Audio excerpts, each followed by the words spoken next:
Hello, welcome. This is Pompey Eclectic, and this is our second episode. Second. I'm here with Phil. And I'm here with my spooky hat. He is. And Simon, me. And I'm here with Simon, sorry. Forget about him. We do have an apology to make, but if you listen to the first episode, we did have a fit of corpsing. Well, I did. Yeah. Over half a cut. I was half cut. It happens to the best of us. That's right, but we're now more professional because today is a spooky day indeed. You might be watching this later, but we are now in the spooky season of Halloween. We are. Ooh. And it is spooky, isn't it? And What's that? that sounded like a bird. A badger. So, something we need to talk about is when we touched on how we first met and why we're doing this podcast and why are you listening to us. Please listen. We're going back 30 years now. Please keep listening. But yeah, 30 years ago we met as friends and we worked in the same place. Well, I was work experience. He was proper working. Good old Delarue. Delarue Systems. Yeah, and that friendship flourished. And actually, I ended up moving in with him and his mates in a big 3-bedroom. Is it 3 or 4 bedroom? Well, 4 because it was 3-bed, but they had the downstairs back room converted into a bedroom, which I was in. That was your room, yeah. So it was a 3 converted 4-bedroom. That bang. It was great. We had great times there. We got up to a lot of mischief. We did actually, and we had parties, wild parties. I remember we invented this game. Is this our Golden Nugget? I think we're in this year. Yeah, this is our Golden Nugget. Oh, awesome. We've inadvertently segued into a Golden Nugget. Cool. Sorry, carry on. So we were living in this place with a crazy Scottish guy called Gavin. Yes. And his girlfriend. He won't mind us calling him. And he was the one that instigated a lot of this craziness. He had this inflatable sheep which he stuck outside. And actually, it was me. Do you know what? I bought the sheep. It was a birthday present. I thought it was Gavin. No, I bought it as a birthday present for him. Ah. And then we concocted this plan between the two of us to set up a speaker in the front room with a microphone, didn't we? That's right. And then we put the speaker in the dustbin outside. Yeah, and so we could stay inside with the microphone. I remember people walking past. And we put a sheep in the hedge. And we made sheep noises. Oh, that was a goat. Whatever. Yeah, people were most amused walking past, looking and seeing an inflatable sheep. Yeah, they did laugh. And hearing the noise. And Gavin used to make commentary at people, and he used to do silly things like it was our ritual on a Saturday to go to this Greasy Spoon place in Southsea. Yeah. And have a nice breakfast. They had a phone box outside, and Gavin got the number, and he used to phone the phone box, and hoping people would answer it randomly. Years before phone jacker. And then make up silly conversations. Help me, I'm trapped. I used to do crazy things, and then we had these crazy parties, and he invented this game called Beer Off the Balcony, which is self-explanatory. But I remember one morning getting up for work, and my shoes were full of beer, which was nice. That's right, yeah. And it happened to Lynn's mother as well. She got up one morning after a party and found her slippers soaked in Stella. Yes. Stale Stella. We used to call it. We also used to call it high altitude drinking. Oh, that's great. So the idea is one person at the top of the spiral staircase pouring the beer off, and the other person at the bottom with their mouth open. I think I did participate in being the receiver of the intoxicating fluid at one point. Yeah. Great days. Great days. Silly things you get up to when you're young. Yeah, and the other thing we did was we set fire. I remember Guy Fawkes night. We got loads of fireworks and we set them off at the back, and we also blew up cupcakes. And, yes, because we were all engineers of a variety. Well, not all of us, but 3 of us were of a variety. So IT, electronics, and software we had covered. But I got some very large capacitors and a long cable, and I wired them into a plug so that we could switch them on from the mains. So we would insert the capacitor into a cupcake, a fairy cake, I think it was, wasn't it? Fairy cake, that's right. Because we're not American, sorry. And blow them up. Yeah, and one of them, I remember the hole that emerged. It was dangerous playing with, but these guys knew what they were doing, hopefully, with the mains. Yes, we don't try this at home. Yeah. But we were very safety conscious because we were all engineers. We knew what we were doing. Yeah. And I remember we had this nice big pumpkin, a real pumpkin, and we ended up one day smashing it all up. That was the only time I lived in Southsea, and I lived in Waterlooville most of my life, and had some great times, and going to the Southsea Pier, watching the nightclub fights. Someone shouting in the background. Carry on. Some brilliant times. So that's a bit more about us and how we got to know each other.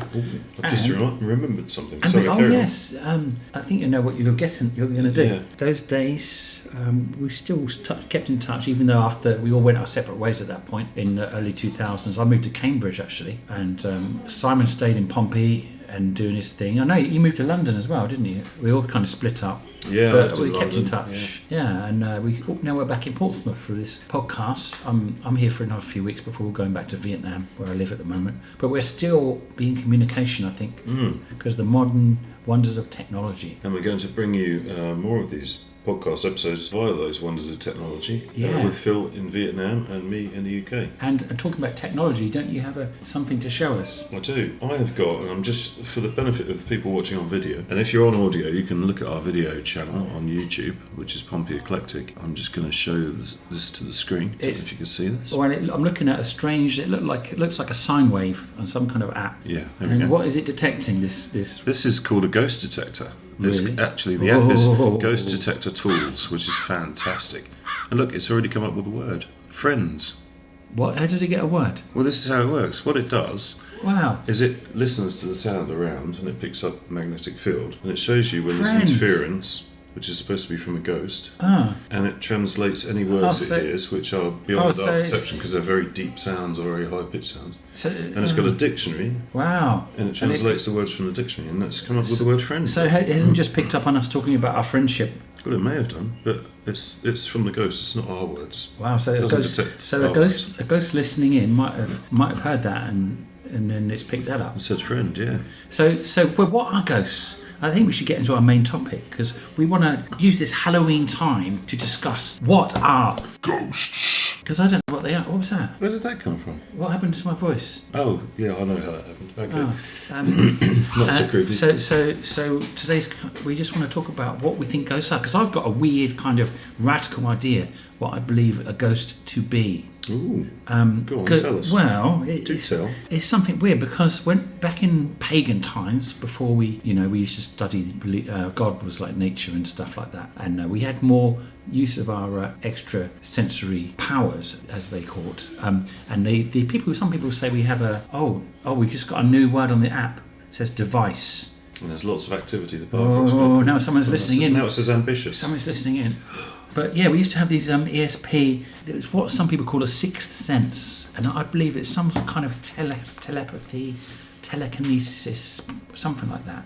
And what I was always thinking is, what if ghosts come out at night? Usually, don't they? At night time. But what if we're dreaming asleep and we? Because I the first school I ever went to, St. Peter's School on London Road, long gone the school now, it's been moved to next to Oaklands, but where it was originally, I dream, even today, at night time I dream of this school, and in my head I have the entire blueprint, because in my head, in my dreams, I'm walking around this school, I roam this school, and I roam around the playground, I roam around the classrooms, and this school is like ingrained in my head, I can't stop these dreams. And I was thinking, what if somehow this is projecting an energy into this place? If someone is at that place at the same time, they're going to see this activity, perhaps get some kind of ghostly presence. Could it just be some energy that we're projecting? And there's no such thing as ghosts, no such thing as dead people coming back to life, or spirit, or their spirits, whatever.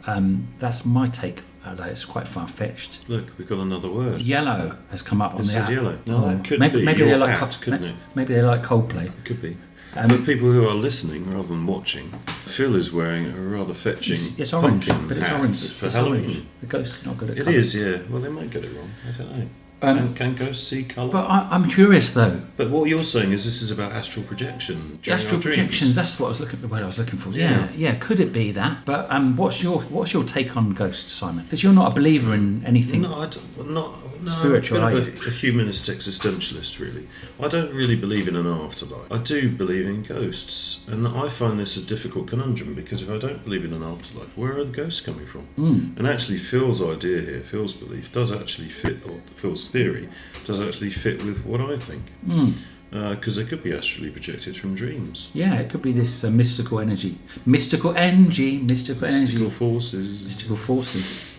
We often quote, I quoted it wrongly, but Simon corrected me. Yes, sorry. We often quote a TV show we grew Mayall. up loving, Bottom, with Rick Mayall and Adrian Edmondson, still one of our heroes. But we would talk about famous They duos. did a Halloween episode, didn't they? They Where did. they were dressed up Yeah, and in Halloween but they costumes. were the iconic duo, and we're going to do another podcast about iconic duos in the future. I We believe. are comedy duos. Yeah, comedy duos. But that's for another time. Let's continue on this strange spiral into spooky significance. With do you ever? You say you believe in ghosts. So did you have any sort of ghostly experiences when you were younger? I have had some ghost experiences. Ooh, Yeah. do tell. And interestingly, although where's that coming from? And although most people don't normally talk about their experiences of UFOs or ghosts, quite a lot of people have had them. So I had an experience when I was actually that Scotsman who we were talking about, Gavin. who we used to live with. Yes. Yeah. It was his birthday and Lynn, his girlfriend's birthday as well, because they had shared the same month of birth. So they had a joint birthday party, and we all went away to stay in a youth hostel somewhere in the countryside near London. Nice. His whole family were there, her whole family were there, and quite a few friends. It was just a nice way for everybody to get together, a cheap way for everybody to get together, stay overnight, have a few drinks. The room I was in, we had bunk beds, and I was in the top bunk, my girlfriend was in the bottom bunk. There was another bunk with two other people in, and during the night I was woken up by somebody pressing a finger into the centre of my back. What? Yeah, I was laying on my front. Why do you often sleep on your front? Sometimes. Is that weird though? Yes. Is it? It's bloody weird. I don't think it's that weird. Wow. Anyway, right, drop us a line in the comments, tell us how you sleep. Is it weird to sleep on your front? I don't think it is. So I felt this finger pushing into the middle of my back, and this woke me up, of course. Looked around, nothing there, and no one there, went back to sleep.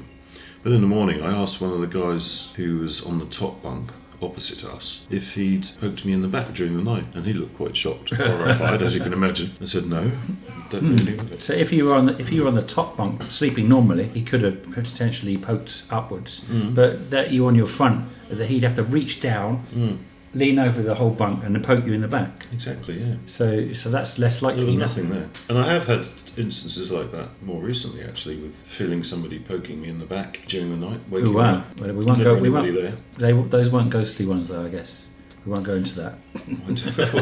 They may have been, I don't know. No, And joking. also, the other story I was going to mention is my grandmother, who was quite spiritually attuned. She was quite into, well, I say spiritually, she was quite into spiritualist sort of stuff. She was a Christian, but yeah, she was a believer of ghosts and ghosts. She used to wake up in the night, look down the end of her bed, and she would see a nun standing there.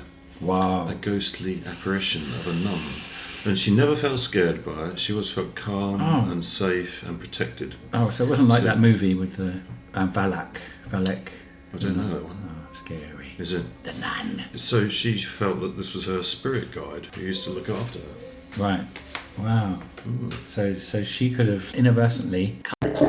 I think they know what happened. Anyway. You pressed the voice Oh change yeah. button. Damn. Don't spoil Okay, it. well, yeah. Okay. Well, I've got some spooky experiences of my own, actually. I lived in, as I said, I grew up in Waterlooville, and I lived in this little street called Winifred Road, and I lived at number 1 Winifred Road, house on the corner. And that something was always wrong in that house. I was young. I was moved away from that place when I was like 11. It must have been when I was 7 or 8. And I woke up in the middle of the night, and I heard this noise.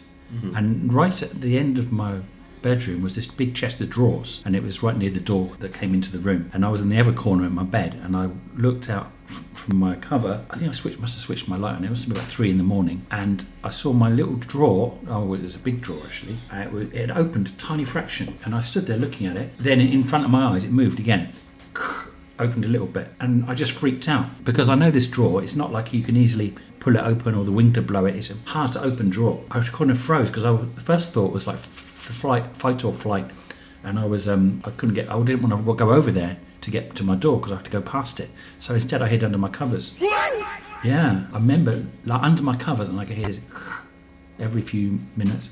And I think And that was the drawer opening. that was the noise, drawer was it? slowly opening. Somehow I fell asleep. I woke up. I remember waking up in my mind thinking, did I just dream that? Because it was still in my mind.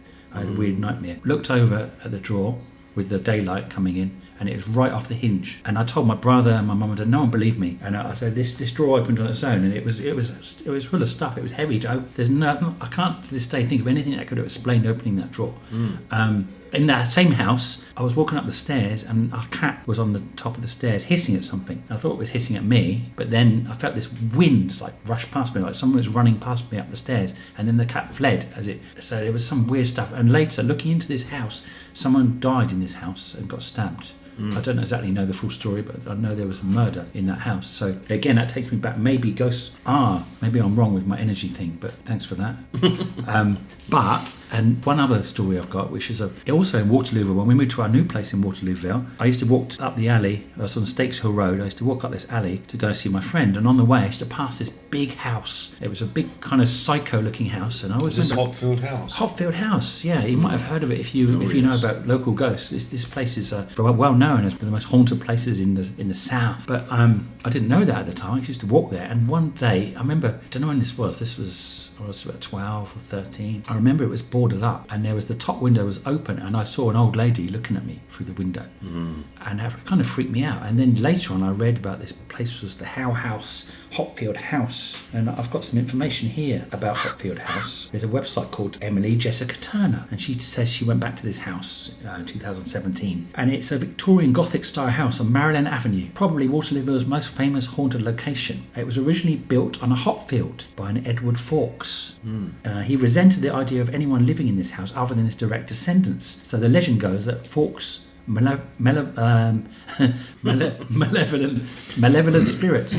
malevolent spirit made life intolerable for occupiers of the house after the last of his family left, driving 2 occupants to commit suicide. Fawkes' grandson had gone against his wishes, renting the building out to a couple who had an unfortunate interest in spiritualism. Other later residents included a widower discovered dead in his bed, and a look of horror on his face, and an army officer found with his own Indian dagger plunged into his back. Oh dear. So, He can't have done that himself. that is, I used to walk past that, and so something was going on. I went back there as myself, actually, 2 years ago with my now wife, and I was sort of trying to look interested because they had places to rent. The guy come out. He's like, "Oh, you hear about the haunted house?" So my ruse was soon spoilt. But apparently I asked the new residents there, but if they had any ghostly, they said no, they haven't had any ghostly experiences. It's all flats now, you see. But back then, weird, freaky things happened. Any more ghostly experiences, Simon? Well, not experiences, but I was just going to mention a couple of things which I've read about and heard about in the last year or so. One of them is, and I can't remember what these are called, but the tree spirits of South America. So these are like ghostly spirits that live in the trees, and the locals will say,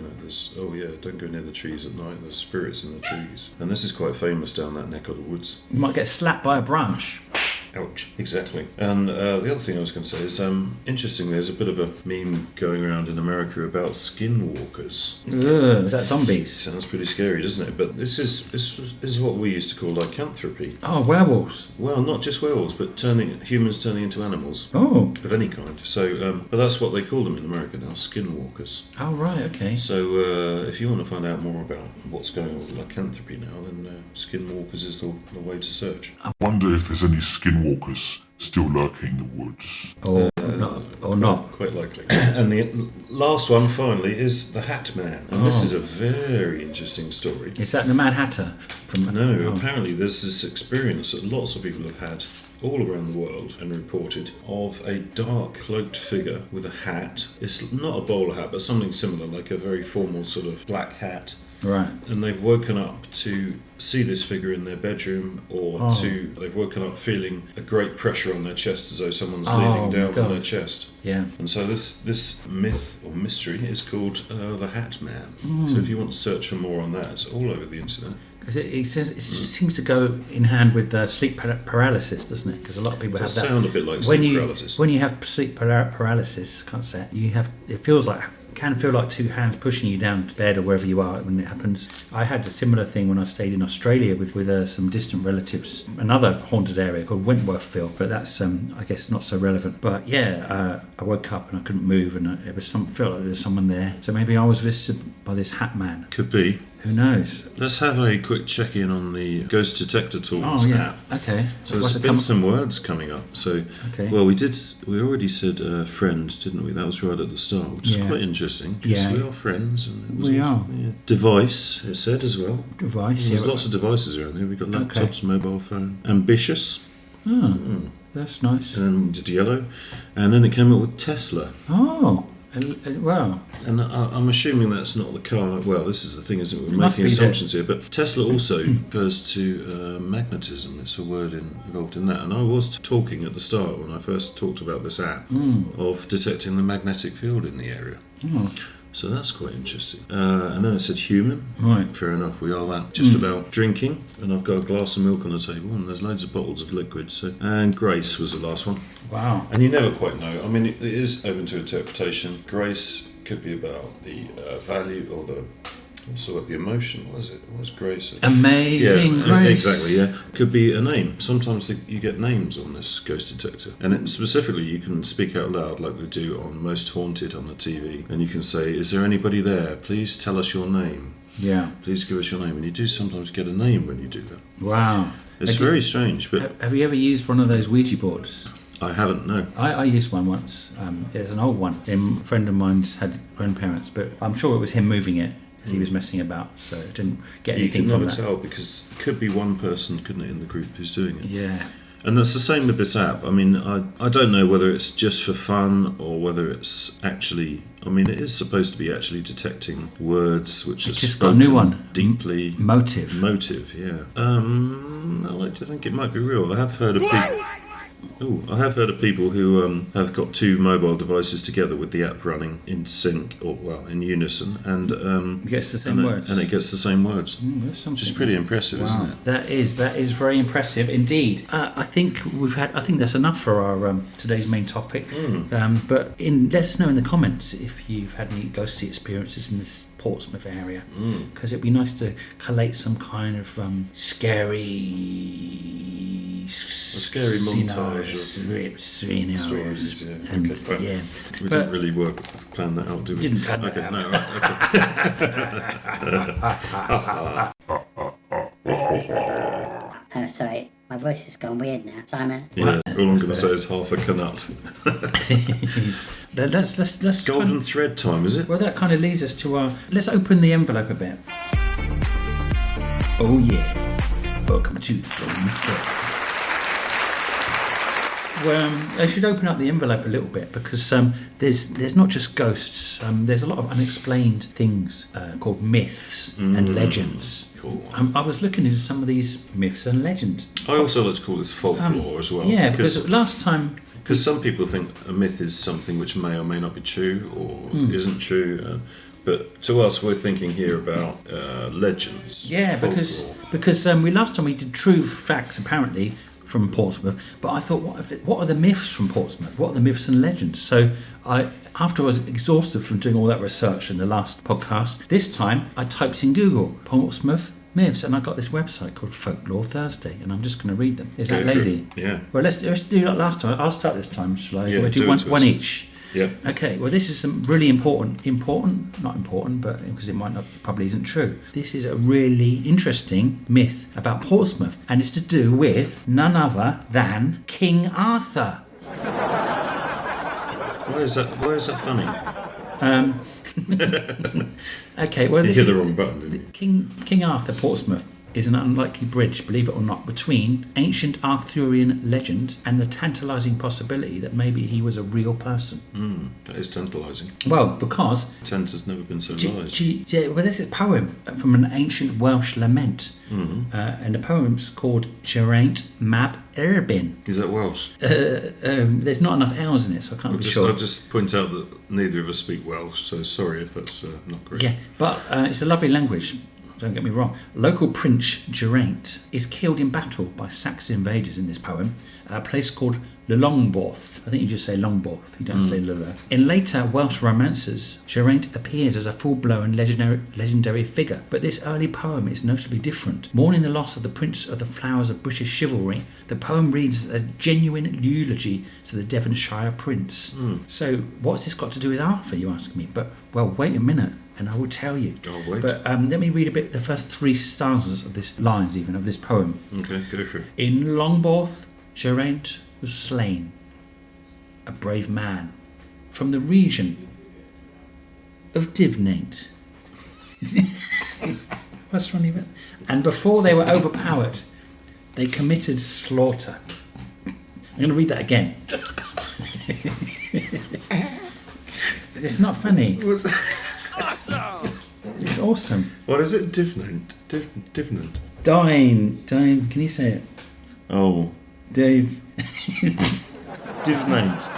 Why don't you just spell it, just in case, you know. In Longbourth, Geraint was slain. Okay. A brave man from the region of Divinant. It was really sorry for this. And before they were overpowered, they committed slaughter. So basically, this location of Longbourth is not entirely clear, but since the name translates as haven of ships, some historians identify it with a massive haven at Portsmouth Harbour. As for the Arthurian connection, there's another stanza that stands out. See, this is what I did there? Very clever, yeah. In Longbourth, I saw Arthur's heroes who cut with steel the emperor, ruler of our labour. Now, Arthur's mentioned in this poem fighting alongside Geraint, and for the first time it's described in any Welsh poem as an emperor. A 6th century battle in which a real prince dies alongside an emperor called Arthur. Could it really have happened? Is there any collaborating evidence? Interestingly, the Anglo-Saxon Chronicle in 501 AD... Not that Anglo-Saxon. Yeah, Chronicle, I know. The Daily Star. It has that story about Port and his 2 sons, which I mentioned in the last pod during my Pompey Origins. Check it out if you haven't. The actual wording from the article actually goes thus. Port and his 2 sons, Baida and Magla, came with 2 ships to Britain at the place which is called Portsmouth. They soon landed and slew on the spot a young Briton of very high rank.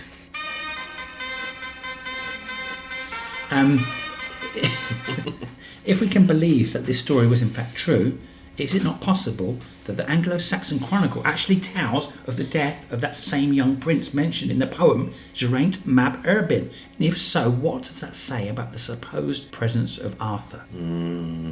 If there's any truth in this poem, or even in the Anglo-Saxon Daily Mail, maybe Arthur was real, but probably not really. Well, what's your first myth, Simon? My first myth is Buster Crabbe, whose name he was Flash Lionel. Gordon. Yeah. Larry Buster Crabbe. Lionel. Oh, Lionel. Lionel Crabbe. Who's that? His nickname was Buster. Buster Rhymes. He was a Royal Navy diver. Right. And as I understand it, and I may have this wrong, so forgive me if I have, but he was diving on a ship, which was a German ship. And this may have been between the wars, or during one of the wars. But he was diving on a ship to do some recon.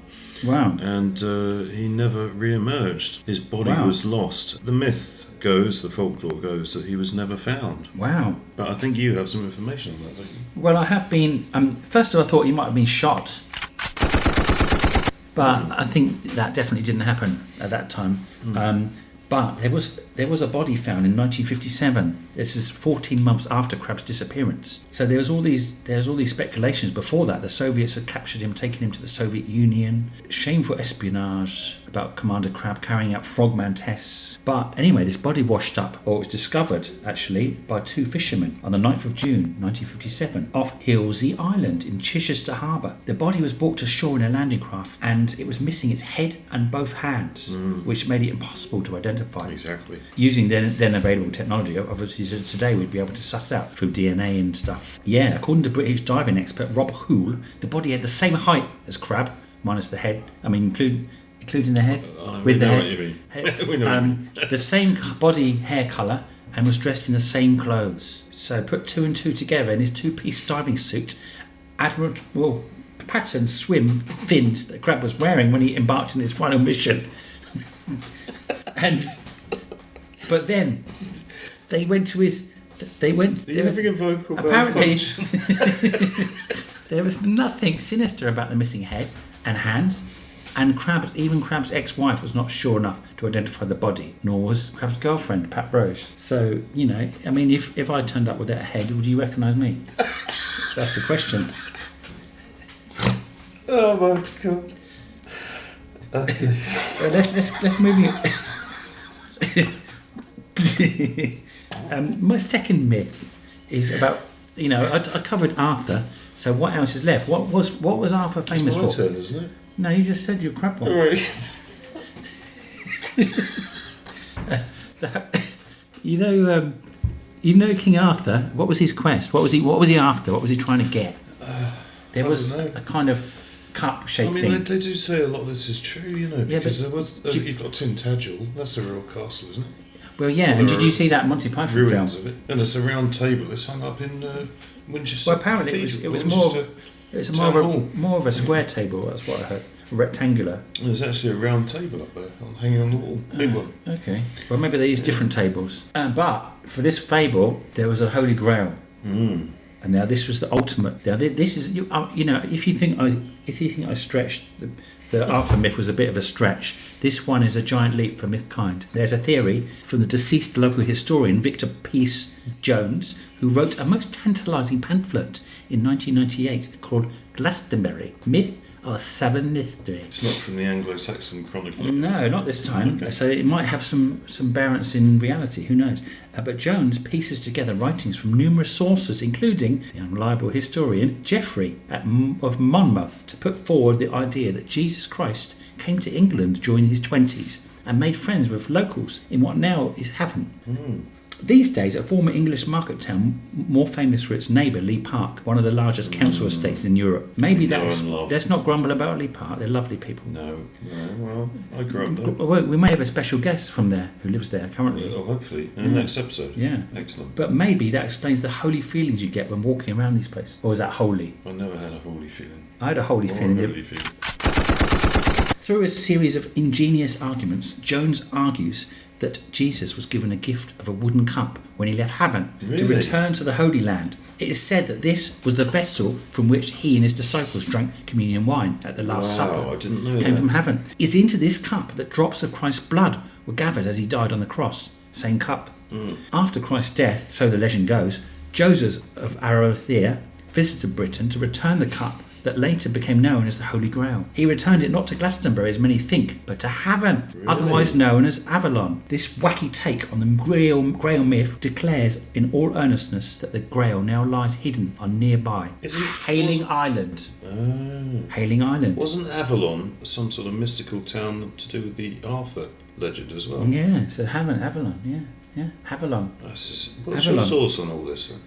It's a theory from Victor Pearce Jones, which is cobbled together from numerous sources, including an unreliable historian, Geoffrey of Monmouth. The fact that there is a first-century Romano-British temple on this island, in Hailing Island, neither confirms nor disproves the possibility, but at least adds a certain amount of spice to the tale. Because there's quite a lot of Roman remains and So the Holy Grail. palaces and things all around England, southern England particularly.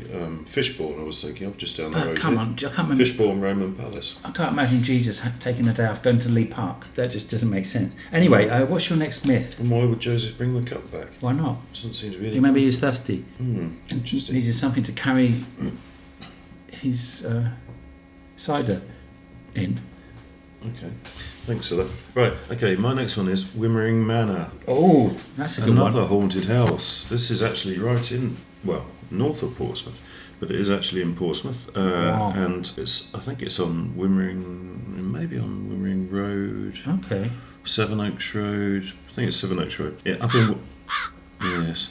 in Wimmering, between Cosham and Paulsgrove, and just near QA Hospital. And it's a ghostly building, a ghostly house where all sorts of strange things went on in the past. Wow. But you can check in with Most Haunted, which is a very well-known TV show, and they did an episode on Wimmering Manor. Wow. So that's worth a look. Interesting. Well, my next one is Perex and Ferex, not postal services. Or Tipex. There's two warring Celtic brothers called Ferex and Perex. At the head of Portsmouth Harbour stands Portchester Castle, which we talked about in the last pod. It was originally a Roman fortification built on the site of an ancient British settlement, all originally known as Caia Paris by the Britons. But there's a legend that it got its name from these two warring Celtic brothers, Ferex and Perex. The story goes two brothers went to war for control of the land after the death of their chieftain father, King Cecil. Ferex was defeated in the first battle and escaped to France, from where he returned to challenge his brother once more. This time things went even worse for Ferex. Perex slew his brother, then went on to build Caia Paris, Perex's castle, on that site where the Romans would later build Portchester Castle. The Romans didn't build it actually, it was built later. It was originally a fort And then it was turned into a castle. So I've found a mistake in this. Whoever's written this website, you should be ashamed of yourself. Folklore Thursday. But anyway. No, we'd like to thank Folklore Thursday. Folklore Thursday. Great website. Apart from that, amazing. Yeah, we've done a bit of research on that. And, Yeah, they're great videos. We Just don't joking. always use Wikipedia. But the story doesn't end there, however. Perrex's mother had always loved Ferrex more, and in punishment for murdering her favourite, she and her lady stole into Perrex's room as he slept and cut him all to pieces. True or not? Slapped him all to Who pieces. knows? And your next one? Okay, the next one is a bit of a tenuous link to Portsmouth, I'm afraid. The Cottingley Fairies, which is a bit of a folklore from British history. Yeah, the link is Arthur Conan Doyle, who we mentioned in the last podcast. My favourite writer. Who wrote Sherlock Holmes stories and was Portsmouth's first football goalkeeper. He actually lived and worked in Portsmouth, and he later in his life he got interested in myths and mysteries, and one of the things he was very interested in and actually believed was the Cottingley Fairies. Right. So this story goes that there were these two sisters, and in the early days of black and white photography, as children, they photographed fairies at the end of their garden. Because the old wives' tale used to go that there are fairies down the bottom of your garden. Oh yeah, I heard that one. And it was later it was the Poddington Peas, but that's another story. It is. But so they had these photographs which were taken, early black and white photography. Exactly. Of fairies sitting on the branches of a tree. So yeah, Arthur Conan Doyle believed this, and actually this myth fooled everybody really.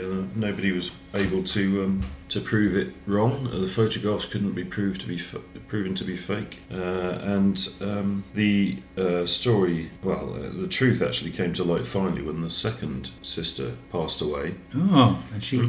Oh. The last remaining sister, and on her deathbed, she told how they'd actually achieved these Cottingley Fairy photos, which was by cutting out pictures from a magazine. Wow. And then using pins to pin them onto the tree. Well, that's our first. And take the photos. So that myth is our first disproved myth. Exactly. So, have you ever heard of Bevis? Bevis? Yeah. Not Beavis and Butthead? No, Bevis. No. Well, not along Bevin. No, okay, go on. along the top of a great chalk ridge, the Great Chalk Ridge, Portsdown Hill, where we spent many. Where I grew up, as well as Lee Park. And we spent many hours hanging out there. Along the chalk ridge of Portsdown Hill that overlooks Portsea Island, there's a massive grave, known locally as Bevis's grave. But do you know Bevis was a popular fictional hero of the Middle Ages whose exploits included being sold to pirates after his mother tried to kill him, working for King Herman of Egypt or Armenia, and defeating the giant Ascapart, winning Herman's daughter in marriage and exacting revenge on his father's murderer. What the hell is an Ascapart? Well, that's another story. But anyway, all those things that this Bevis did, he was a hero. He did a lot of cool things. And this grave that's sitting on Portsdown Hill is said to be 4,500 to 5,500 years old, far older than the medieval romance, and its original occupant remains unknown. What? Does that make sense? But however, one further fact does tantalise. Later hurried burial uncovered on the site revealed a man with his head pierced by an iron spear. Since iron was a material from a much later era, it is possible that this ancient grave of former kings was used by the Britons in retreat after the death of Geraint. Is that it? That's it, really. That was a good one. But yeah, so there's a grave if you go down to Portsdown Hill and look for this Bevis's grave, because there's Never seen that. interesting story there. Well, our ghost detector has just said torture. Oh, so Which is a maybe little bit worrying. it doesn't like my stories. Yeah, exactly. Next. Okay, haunted library. Oh, now we're talking about Ooh, good things. And now we're in the heart of Portsmouth. Court Lane School. There's a first school in the north of Portsmouth, in Drayton, where I went to school. And there was always a story, a legendary tale, that there was a girl who died in a fire in the library in Court Lane School. Now, I don't know if there's any truth to this or whether it was just a tale that all the kids told each other to scare each other. She burned to death. But there was a really creepy feeling in the library. It was very dark, not well illuminated anyway, which didn't help. But yeah, there was definitely a strange atmosphere in the library at Court Lane School. Did you go there? Did you stay in there? Well, we used to have lesson periods in there. And you I used to sent... sit in there, but I was never in there on my own. Wow. Sometimes you just feel something's wrong with the place. It's the atmosphere. Definitely had an atmosphere. Usually when I go into a place, people say the atmosphere changes. Anyway, let's look at this. My last one, which is about strange lights in the sky. Since we've done ghosts, there's another weird phenomenon, unidentified flying oranges.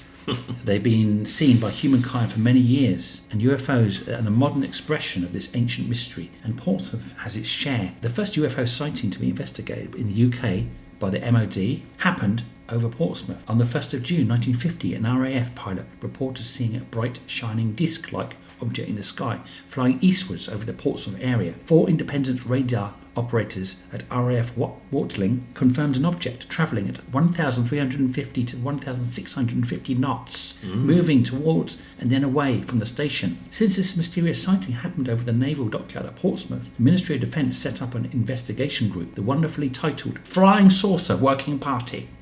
This investigation looked into all aspects of this and other sightings, but finally concluded there was nothing to investigate. Yet others who worked at the radar station complained the group never intended to investigate, but were more interested in suppressing reports of UFOs. For those who are convinced of the truth of UFOs, it's known as a classic cover-up. Interesting.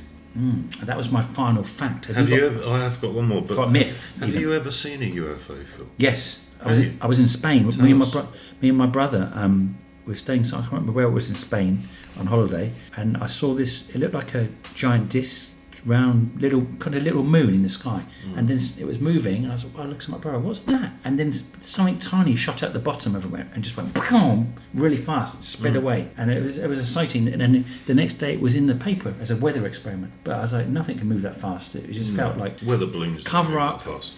Cover up. I've actually seen a UFO as well. Really? And that was in Portsmouth, which, strangely enough, I used to live in the tower, in the Lipstick Tower in Gun Wharf. Yeah. And during the time I was living there, in broad daylight,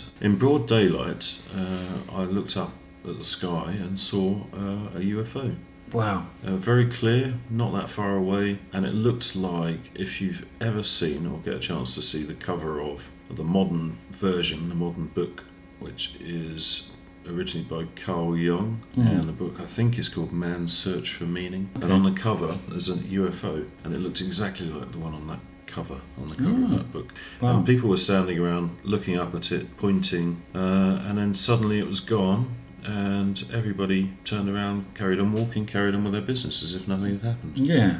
But very strange. That's another question for another time, because we often pondered about the meaning of life when we were sitting up there looking at the starry sky on Portsdown Hill, and people is it just pranksters making these things like the crop circles? It's been proved to be bored farmers, people trying to get in the headlines and building these things. Or is there more sinister things afoot? Is that your final? I've got myth? one more. Here we go. One more myth. Yeah, and this is more of a legend, really. This is all true, of course, this one, but it's become the stuff of folklore. That the D-Day landings were planned and commanded from Southwark. Whoa. Which is just to the north of Portsmouth, just over the back of Portsdown Hill. Wow. And the night before the raid, the commanders, I can't remember their names, but I'm sure you'll put it in the comments for us, all made their plans, and they went to a local pub in Southwark. I'm sure you can read about it in the pub. And then they had a church service in the church, the name of which I forget, but it's just on the crest of the hill, just over the crest of the hill. And there's actually some signs up outside the church, just by the gate of the church, which talk about this whole scenario and how this was all planned from Southwark. We should touch some more about the Second World War in a future podcast. We've got many stories. If we can collate them, I think we could have quite an interesting pod. But let's hope. Maybe that was a myth. Who knows? But though there's countless mysteries, legends, and myths throughout England, Portsmouth is not usually considered a centre for folklore. But the truth is that folk tales grow wherever there are folk, and they take on new shapes and meanings as the centuries go on. Portsmouth can claim its fair share of legends and ancient stories, as well as some new ones too. I think that just about wraps up this second podcast. Okay, great. We've Shall we sum up then? Let's go. What have we done? Well, we talked about ghosts. We corpsed a bit, didn't we, again? Sorry for that. Yeah. I couldn't stop laughing. But it's not good without a good party unless you corpse, is it? Well, exactly. And corpse is, goes well with Halloween. Exactly. So on that note, wish you a happy Halloween. Happy Halloween, everyone. Hope we will see you in the next pod. What's the next pod going to be all about? Oh, the next pod is about growing up in Pompey. And are we going to do a bit more Pompey history from Nelson onwards? Oh yeah, because I think if you've done your research as brilliant as mine, we should get quite an interesting pod about the 19th century after the Battle of Trafalgar up to today. We're going to go contemporary. And we're going to talk a bit about how Portsmouth has changed from being a naval city for many, many years. Or that could even be on the pod after this next one, but it depends if we get our special guests. We're planning a special guest. Ah, yes. So we may be talking more about what it was like, more recent history growing up in this area. Yeah, the legendary Marshy. The Graham Marsh, friend of both of ours, who actually if it wasn't for him, we would never have met. Also known as Swampy. Oh, yep, Swampy. He's a good lad. And so, we hope to see you there on the next pod. Here, there, anywhere. Everywhere. If you're watching this on YouTube and you just want oral pleasure, there's also on Spotify. Okay, hit it.